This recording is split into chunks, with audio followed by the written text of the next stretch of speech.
এক আপুর মাধ্যমে আমার বিয়ে হয়। আমি এখন জানতে পেরেছি ওই আপুর সঙ্গে আমার স্বামীর সম্পর্ক রয়েছে অনেক দিনের। ওই আপুর স্বামী এবং সন্তান আছে। আমি সব সময় অন্য পুরুষ থেকেই পর্দা করেছি, কিন্তু এখন আমার স্বামীর বিশ্বাস ঘাতে আমিও খারাপ হয়ে যাচ্ছি। আমি খারাপ হতে চাই না, এখন আমার কি করণীয়? আব্দুল্লাহ নোমান আপনি লিখেছেন, ভাত খাওয়ার সময় নাকি জুতা খুলতে হবে, সেটা কতটা সত্যি?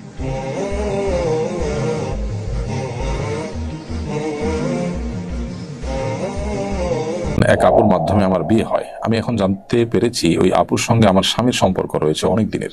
ওই আপুর স্বামী এবং সন্তান আছে। আমি সব সময় অন্য পুরুষ থেকেই পর্দা করেছি, কিন্তু এখন আমার স্বামীর বিশ্বাস ঘাতে আমিও খারাপ হয়ে যাচ্ছি। আমি খারাপ হতে চাই না, এখন আমার কি করণীয়? আল্লাহ তাআলা মাফ করুন। আপনার স্বামীর কারোর সাথে যে অবৈধ সম্পর্ক রয়েছে, আপনি যেটি বলছেন, সেই অন্যায় কাজ থেকে আপনার স্বামীকে আপনি সরিয়ে আনার চেষ্টা করবেন এবং যথাসম্ভব তাকে সংশোধনের জন্য আপনার সর্বাত্মক চেষ্টা অব্যাহত রাখবেন। নরমে, ভালোবাসায়, অভিমানে, অন্য কাউকে দিয়ে আপনি চেষ্টা করবেন, আল্লাহর কাছে দোয়া করবেন।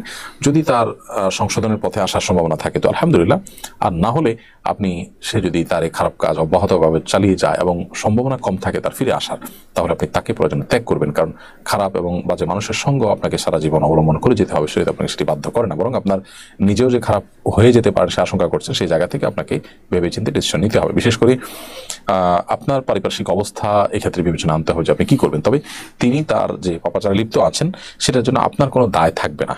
আপনি তার সংসারে আছেন, তিনি আরেকজনের সাথে হারাম সম্পর্ক করছেন, সেজন্য আপনি কোনো গুনাহগার হবেন না, কারণ আপনি তার সেই সম্পর্কে সন্তুষ্ট নন, বরং আপনি তাকে বাধা দেওয়ার চেষ্টা করেছেন। তিনি কথা শুনছেন না, তিনি আল্লাহর কাছে দায়ী থাকবেন, এখানে আপনার দায় থাকবে না। বাট খারাপ মানুষের সঙ্গ ত্যাগ করার অধিকার আপনার আছে, সেই বিষয়টি আপনি আপনার পারিপার্শ্বিক অবস্থা পরিপূর্ণ দেখে বিবেচনা করে সিদ্ধান্ত নিতে পারবেন। আব্দুল্লাহ নোমান আপনি লিখেছেন, ভাত খাওয়ার সময় নাকি জুতা খুলতে হবে, সেটা কতটা সত্য? না, এটা একেবারেই ধারণা প্রসূত কথা। ভাত খাওয়ার সময় বা কোনো খাবার খাওয়ার সময় জুতা খুলেই খেতে হবে এমন কোনো কথা নেই।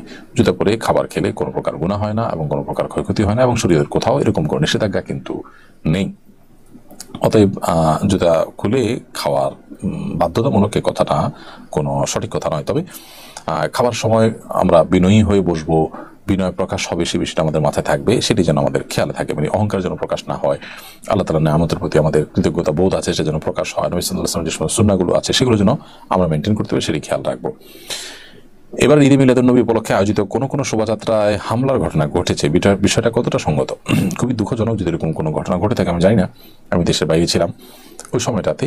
তো এই সময় যদি শোভাযাত্রায় কেউ হামলা করে থাকেন বা যখনই হোক, এরকম কোনো ঘটনা যদি কখনো ঘটে থাকে, সেটা অনভিপ্রেত। দেখুন, সৎ কাজের আদেশ আর অসৎ কাজের বাধা প্রদান আমাদেরকে করতে হবে। অসৎ কাজের বাধা প্রদান মানে এই নয় যে কেউ অন্যায় করলে আমি তার শাস্তি দেওয়ার দায়িত্ব আমার কাঁধে তুলে নেব, এটা ভিন্ন জিনিস। আমি হাত দিয়ে সেটাকে বন্ধ করে দিব, মান রাআ মিনকুম মুনকারান ফালিয়ুগাইয়িরহু বিয়াদিহি, কেউ অন্যায় কাজ দেখলে হাত দিয়ে থামিয়ে দিবে, এর মানে হলো